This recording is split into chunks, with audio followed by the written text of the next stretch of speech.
Hello, I'm Georgia Shakti-Hill, and I'd like to welcome you to Living in Balance. We are going on a journey today, and this journey we will go back to the sacred and ancient teachings of the Incas and the Mayas. Come join us.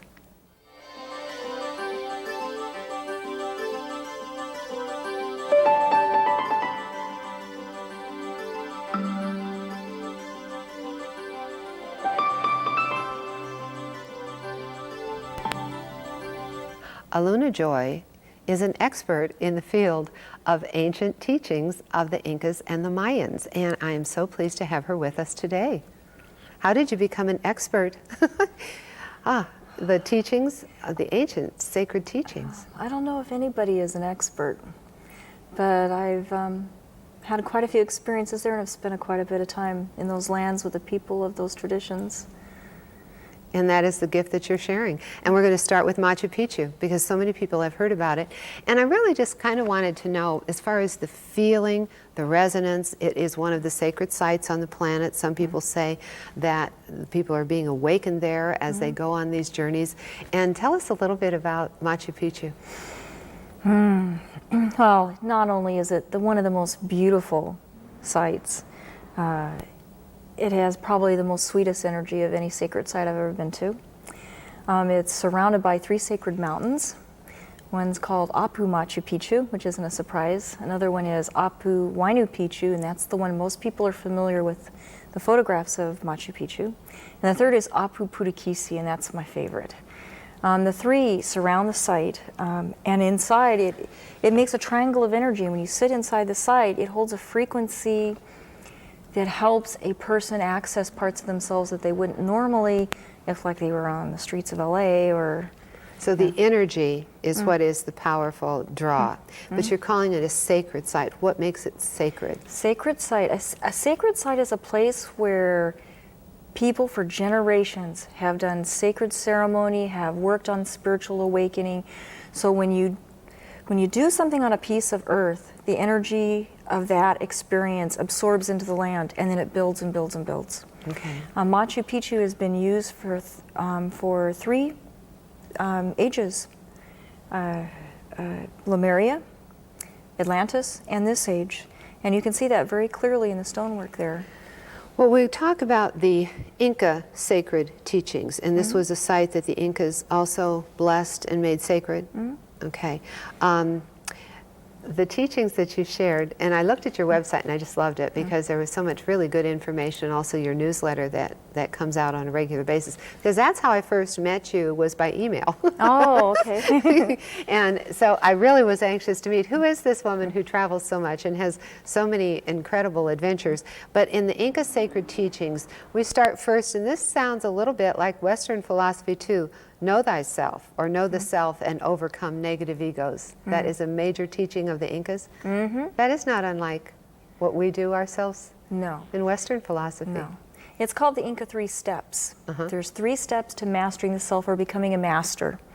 And it's very connected to Buddhism because the ancient stories link the Andean people to the people of the Himalayas. There's old ancient stories that link that. But the first step is probably the most powerful because you have to master the self. You have to understand who you are and understand what is you and what's not you. And the egos are considered illegal passengers in your life. And my Inca friends said you need to boot them out. Well, we have a series of what are called the negative egos, okay? And they're exactly like the deadly sins. So these also are just like the Bible. And those are lust, laziness, gluttony, envy, pride, anger, greed. So do you mean mankind, no matter what culture we've been in, we've all been... We're all talking about the same thing. Have the same issues that we're dealing with? Yeah, so all these arguments we have between religions and culture saying, you know, we're right, you're wrong, is just really rather ridiculous. Because when you look at the root of all that, we're talking about the same thing. Okay. And when we go back to these sacred Inca teachings, the 3-step, know the self and overcome negative egos, and then master the Kundalini energy. Now the Kundalini energy we think of as Hindu, but this is also Incan? Okay. And the Kundalini energy is what? It's the energy that runs up the spine, and the root of it is in the root chakra of your system, and when you bring that up and bring it all the way up and around like a serpent over the head, it helps you awaken to your full potential, because the Incas believe you are born with 3% of full consciousness alive in your mind. And this is sort of a seed in which you need to water to grow. And all the rest of the consciousness is doing all kinds of things like, I'm afraid of this, I want that, all the ego things. So 97% is not Is off on doing, target? 97% is out there for us to master. The 3% is what we find and discover when we go inside really deep, maybe sitting in a sacred site and we touch a place inside of ourselves where there's total peace and love and you feel one with everything. That's where you build from. Okay, so that is mastering the Kundalini energy. Okay, and then thirdly, the third step in the process, offer sacred service and live from unconditional love. Now that's beautiful, and that's exactly what we're teaching today, and that goes back to the ancient times of the Incas. Wow, huh? So it it is universal, is it not? Yes, it is. Yeah. Yes, it is. You have some beautiful photographs from Machu Picchu with angelic beings. Tell us about those. And you said the artist is who? Oh, the angel artist is Karen Howie, and she wrote a book and also illustrated a book called Angels, Guardians of the Light, published by Hay House. And we've been collaborating. I've been doing multimedia slideshows. Well, I'm looking at the monitor now, and that is absolutely gorgeous. So we actually have blended the angels with a photographs that I've taken over the years in Machu Picchu, and you scan them into the computer, and we have these great programs now where you can actually layer images together to help people when they look at the images, help feel the impact of those sites as if you would if you were sitting there. And this particular one is Oye Tetambo, a sacred valley where the ancient mystery schools are anchored, and you can really feel the angelic presences there. Okay. And one of the reasons why I put those two images together. And so we're talking then about the ancient mystery schools. So again, we're back to the initiations, and this is where the souls are awakened to their purpose. And I liked that third step, offer sacred service and live from unconditional love. And we're talking about that all the time. What is our gift? How can we serve? What is it we're here on the earth to do? But love is always a component in there too, is it not? And it's unconditional. That means giving without expecting anything back. Giving because you love to give, and allowing others to give to you. Now, there's also the Temple of the Heart, and you said that is part of the Incan teachings too. Actually, there's two parts. The Temple of the Heart is here, and our Father Wisdom, Mother Temple, and it's the Father Mother. And they don't really see it as male female, but it's still called Father Mother. And the idea is you use the two together. And if you have a problem up here, like if I'm feeling jealous or I'm feeling angry, you bring it down into the heart, and the heart is the place where the fire burns, the fire that's the peace of God that's inside of you.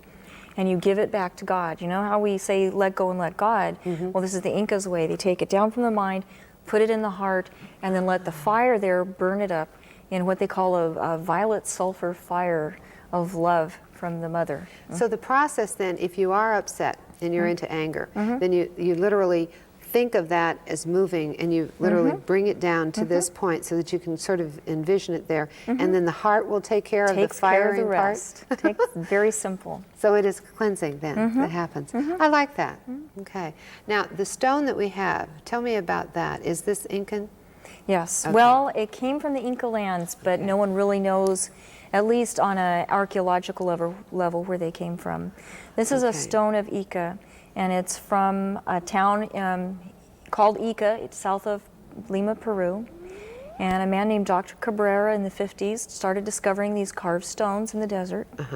And he's collected over 11,000 of them, and there's many more in the earth. And they've dated them back, considering what's been carved on them, this is only one of thousands. They were carved at the age of the dinosaur by beings from a star system that we don't understand where it is yet. Now that's part of the connection with the Incas, and when we talk about Peru, we do talk about the drawings and the lines on the earth. And this then is, it's hard for people to see up close, but this is in a drawing that we think goes way back in time to the time of the dinosaurs. Found so very there near were people Nazca. that were here at the time of the dinosaurs. Yeah, and this is why the stones haven't been recognized by the archaeological community yet, because basically it's going to rewrite the history of the Inca and the history of humanity, because it's going to put man with the age of the dinosaur. And there are carvings on the stones with man and dinosaur together. Men riding on the back of pterodactyls. Wow. But 11,000 of these. Now, is this then a sacred stone to you? And how, like, I asked you if I could even hold it, and you said yes, but one should, because this, tell me about your feeling about it and how it has impacted you, or how you use it. The stone is actually a part of a living library. And what I mean by a living library is it's like, it's active. It learns from you, you learn from it. It's a two-way library. We had quite a few clairvoyants on our pilgrimage to Peru when we collected the stone, when Dr. Cabrera actually allowed us to take one. And we all separated and everyone read it separately. And we got the same story.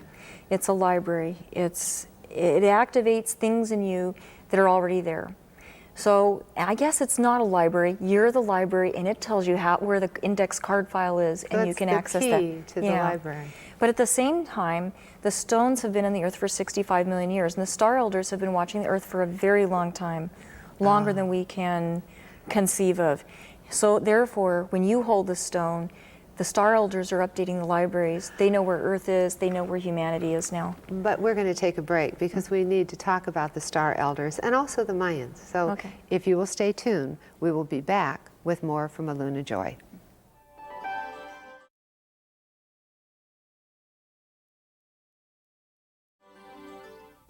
If you are just joining us, we have been talking about the ancient teachings of the Incas, and now we're going to switch to the Mayans. And our guest today, Aluna Joy Yaxk'in, has authored a book called Mayan Astrology. And that is really part of your gift also, that you're able to work with the calendar of the Mayans. Yes. Tell us about that. Because we've heard about the Mayan calendar predicting and forecasting shifts in consciousness on the planet. What is going on with that now? First off, you have to understand there's 20 calendars. I work with 2. Okay. There's prophetic calendars, and those are the ones that mark out 26,000 or 104,000 year cycles. And when people talk about the Maya calendar, hear about the Maya calendar or the end of the Maya calendar, they're talking about the big ones, the prophetic ones. And even though there is some slight arguments about the exact end date, the most common one used by even people in Guatemala is December 21st, 2012. Oh, okay. So that's the 2012 significance. Yeah, and it doesn't mean the world ends. It means that the evolutionary intention that was linked to that cycle of time will shift and will decide to do something else. And it'll be a bigger shift because it's a bigger cycle. But the calendar never ends. It continues on and on. It goes on and on. Another thing that you have created is a Mayan Decoder. Okay.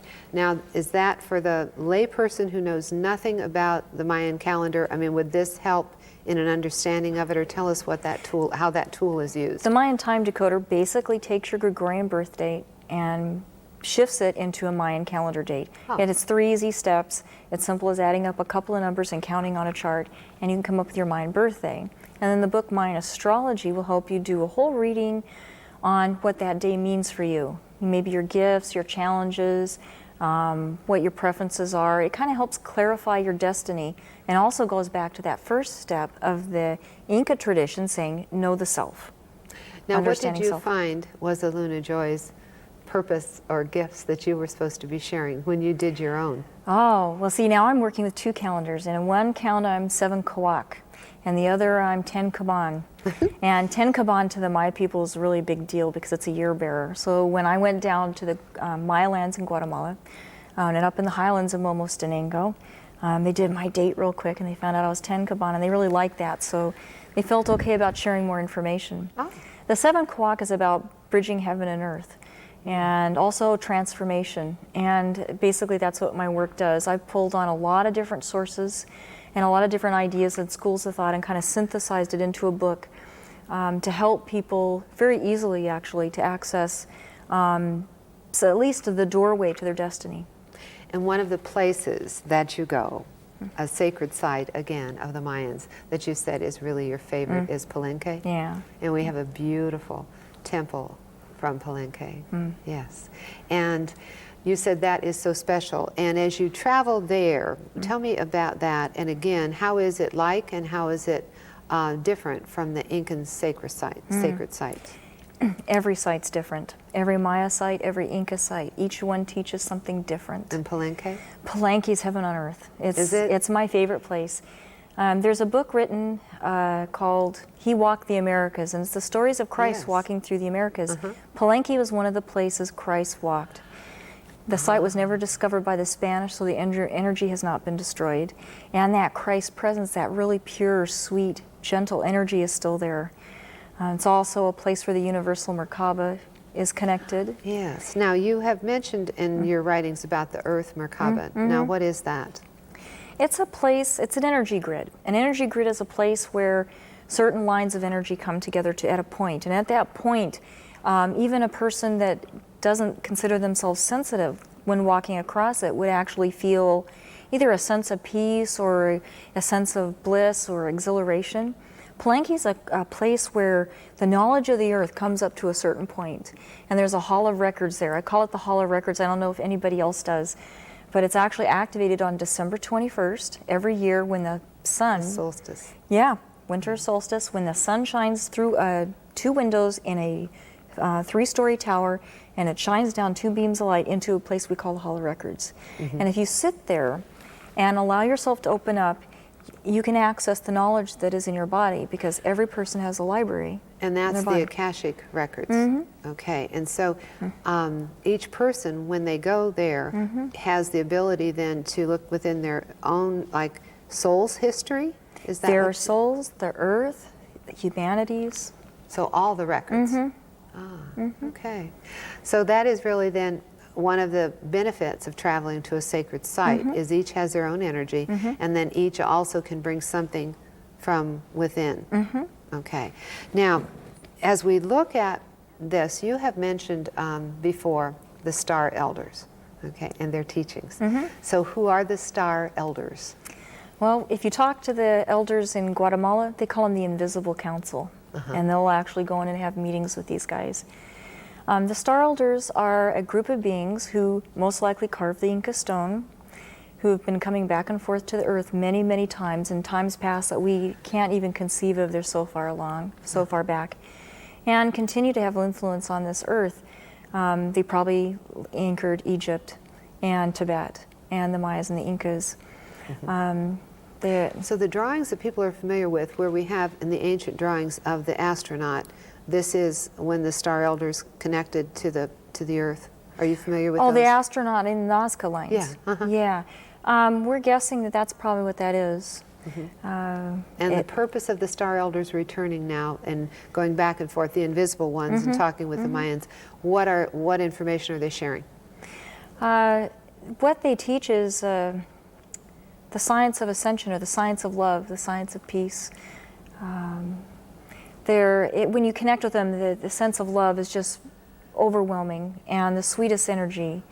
They're starting to come into rooms now during conferences where we can actually feel that presence a little bit. And they aren't here on physical form, not yet. And don't expect them to back until humanity's ready to not make them gods. Because once, let's imagine if a being of a very advanced race and very high spiritual integrity walked into this room, you'd bow and say, I'm not worthy, and follow him around the world and listen to everything he said and try to apply your life to that person's life. Well, that's not what they want, because we have the potential to be that amazing and that brilliant, and they want that in us. So they come to us in our dreams. They might be the little voice saying, go this way and not that way, or pay attention to this and not that, or along with your inner guidance. On a spiritual level, then they are guides that would They come. can be. And are they awakened by visiting the sacred sites, that you might connect with them because you have been there? Is that why the star elders are connecting with some people, because of their connection with the Incas or with the Mayans? And it might be, but anybody watching this right now can ask to be connected with them and they'll come. Okay. You don't have to be on a sacred site to do that, but the frequencies, that are held, they're actually visibly, not visibly, but measurably higher in sacred sites. And this is why when people go there, they come home and all of a sudden they notice they're different, their lifestyles change, they get rid of stuff out of their house, things come out of their mouth in a different way, and their priorities change. A shift takes Yeah, place in their and it lives might be and their very subtle. perspective. Yeah. One of the places that is really sacred to me is Sedona, Arizona, and that is where you have recently moved from Mount Shasta. Now, both of those are power points. They are sacred sites on the planet, too. We even have a photograph of Sedona, one of my favorites by Margaret Jackson. But you're living there now, okay? And what is the work that you're doing now? What is your purpose, and how are you sharing? By the traveling and you're taking people to these sites? Is that what your job is, Yeah, Aluna Joy? a lot of our work is about gathering groups that have a spiritual intent, that are wanting to take the next step in their life. We take small groups and we go a few times a year to either Peru or Guatemala or Mexico.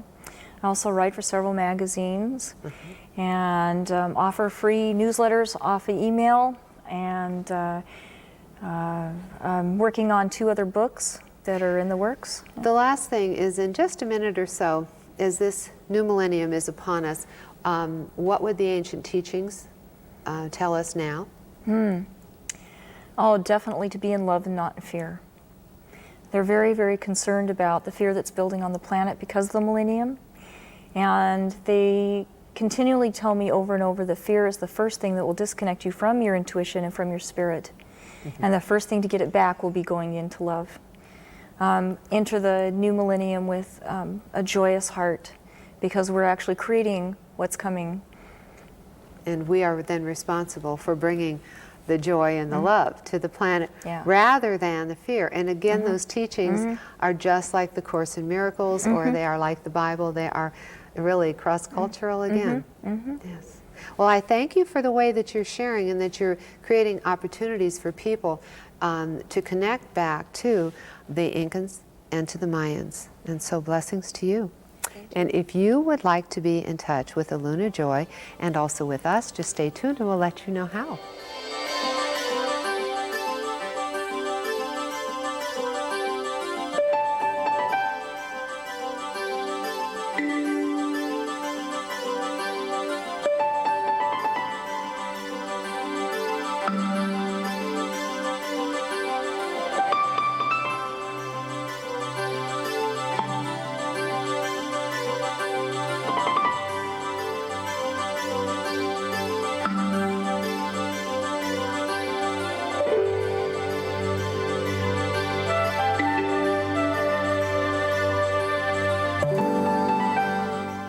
I just love the way we find how much there is in the universal truths from culture to culture. Even if we take the journey back to the ancient Incas and the Mayans, they are teaching love and not fear. Until next time, I'm Georgia Shakti-Hill. May you be well, happy, and peaceful.